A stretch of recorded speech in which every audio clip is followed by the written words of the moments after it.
In the crazy streets of Ho Chi Minh City, back in 2021, I find myself in the vibrant world of streetwear as an ambassador for Broke Royalty, a local streetwear brand that focuses on youth culture and our energy to fuel its growth. Being part of this brand, I needed to skate and entertain, capturing the thrill of my risky behavior, sometimes feeling like a human dummy.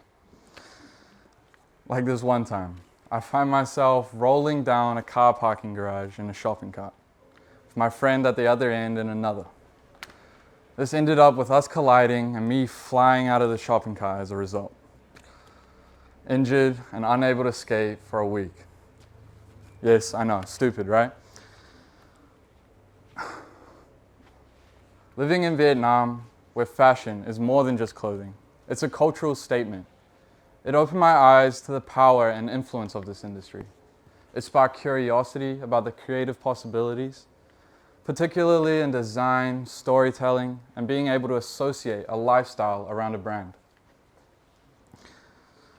But I confess, before my journey to green school, I never really considered the consequences of my fashion choices. Ignorance was convenience. Yet delving into the dark underbelly of the fast fashion industry changed everything. Seeing the mind-blowing statistics of clothing waste, to the terrible realities of factory conditions in well-known companies like H&M and Zara. But it wasn't just the environmental impacts, even though they were staggering, but it was also the human cost. Workers, including children, as young as 5 to 15 years old, exposed to chemicals, physical pain, and awful working conditions. With 77.7 million children work in the fashion industry. To put this into perspective, the population of Bali is only 4.2 million. So 77.7 million people is around 19 times the population of Bali. It was definitely a wake-up call to the harsh realities hidden behind the allure of cheap, trendy clothing. So my journey from ambassador to advocate was fueled by this newfound awareness. It wasn't enough to just skate and entertain. I needed to speak out and raise awareness about an industry I once wholeheartedly embraced. So my journey continued, not just fueled by passion for fashion, but a sense of responsibility to make a difference in an industry that needs to change. So let's unpack this industry further. Did you know there's enough clothes already made to dress the next 6 generations of the human race? Just let that sink in. That means none of us here today ever need to buy another piece of clothing again. The fashion industry has a bigger impact than us having a choice on where we spend our money and how we want the world to see us. The fashion industry, as we all know, has a dark side. The fashion industry is responsible for 92 million tons of waste. To put this into perspective, I want you guys here to imagine Bali, but not for the roads, the rice terraces, or the beautiful beaches, but imagine Bali covered every inch in clothing. This isn't clothing we wear, this is purely clothing waste. What does this tell us about humankind? We pollute, we overproduce, we throw away, we always want something new, we always want more. I'm sorry to deliver these terrible stats to you, but please know there is still hope. The shift towards more sustainable and ethical industry is not just a dream. It's a growing movement. As consumers, we hold the power. By choosing where we spend our money, we can steer the fashion industry towards more sustainable practices. Over the last year, I've gained deeper insight into the decisions I make. While I haven't been perfect and I have made some mistakes, despite this, I genuinely think I've done well. I've committed to purchasing all my clothing from thrift stores. I've collaborated with local tailors, and I seeked out sustainable textiles. Moreover, I'm not alone in this journey. The second-hand clothing market has expanded rapidly, growing 7 times faster than the overall retail sales. past few years, I had been designing, creating, immersing myself in various classes centered around the impact of art. There was one class I took part in, led by Ibu Kat, that encouraged us to look at social justice issues and convey them through fashion. Going through the processes of sewing, cutting, and bringing a piece to life is what I loved. And being able to use what I loved to showcase a pressing issue showed me that creativity and its expression is a solution. For this class, I chose freedom of speech. I used the old pair of jeans to make a denim ski mask to symbolize the mouth being covered.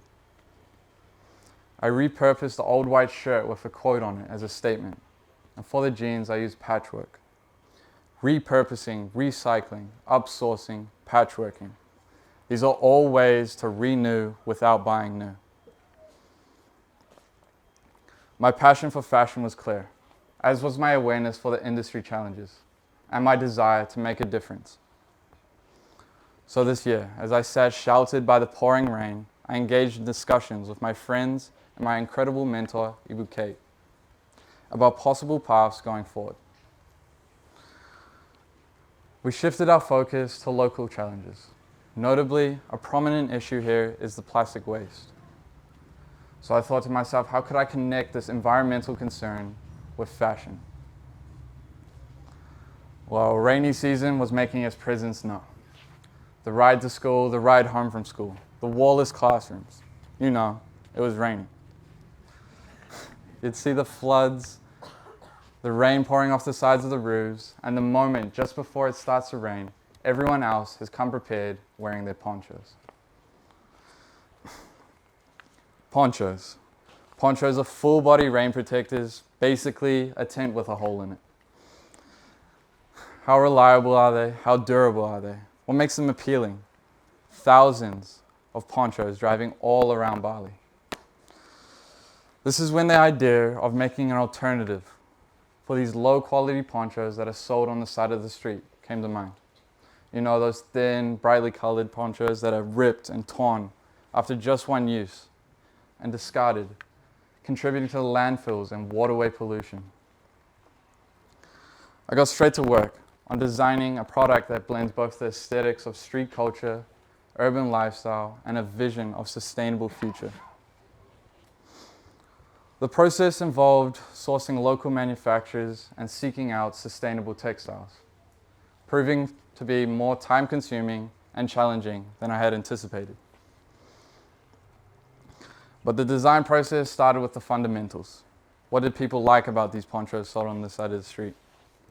Well, they were practical, functional, they were small and compact enough to fit in your bike, and they were cheap. I thought to myself, how could I make mine better? I mainly wanted to focus on high quality, so they'd last long periods of time. I wanted them to be stylish, I wanted them to be comfortable while riding your bike, and of course, they needed to protect you from the rain. And then I got to work on designing a pattern that was both practical and stylish. Well, I mean as stylish as you can make a tent with a hole in it. Then I moved into the collaborating phase. This was when I went from the enjoyable phase of the creative world to the incredibly frustrating production phase.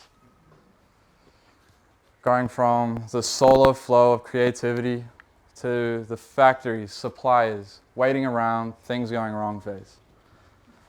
It felt like the people I needed to meet were nearly on break every other week. Despite this, I found myself going to the factory around 3 days a week, just checking in on the progress. And despite the frustrations, I enjoyed this part. Being able to connect with my manufacturers and seeing them bring everything to life was a long process. But in the end, we were able to work together to create a high-quality garment that I was proud to showcase. It was high quality. It was comfortable while riding your bike. It was small and compact enough to fit in your bike. It protected you from the rain, but most of all, you didn't look like a brightly colored rubbish bag. Creativity and its expression is a solution. For me, I saw this at a young age, just around the age of 9 to 10 years old, I lived in a small community of 3,000, where everyone was known with everyone. This community thrived on communal events, which my mother played a prominent role in. But there was one event in particular that shaped my passion for the arts. It was a wearable arts show. Watching my mother turn recycled materials into stunning pieces and garments, and then seeing them come to life on the runway, and her even winning the event, was truly inspiring. And it was these experiences that set me on the path to where I am today, deeply immersed in the world of artistic expression. I understand this is just one product, but behind it is creativity and seeking solutions. It won't take just one fashion designer or brand. It will take the majority. And perhaps that's already happening.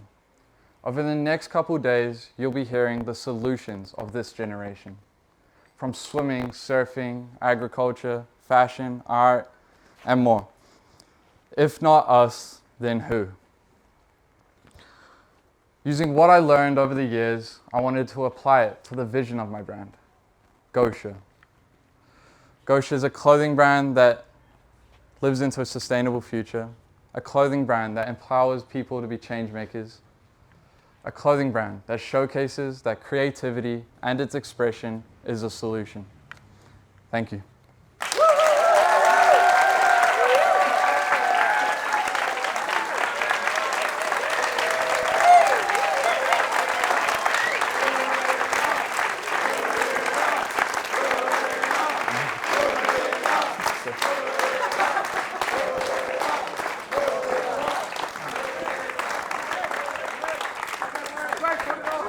Yeah, probably. You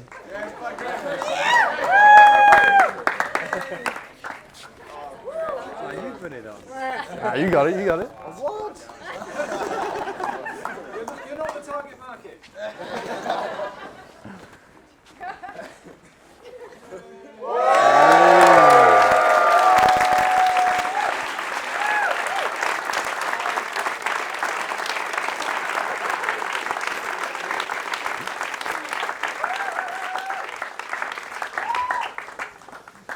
I'd also like to show my appreciation to the people that helped me along the way. My incredible mentor, Ibu Kate. My parents for helping me along the way, making sure I get my stuff done. Ibu Kat for her continuous support and all her amazing classrooms. Park George for helping me so much with my Greenstone. And of course, Ibu Harriet, who I don't think without I would be up here today. She did so much for me, and I'd like to give a huge appreciation to all those people.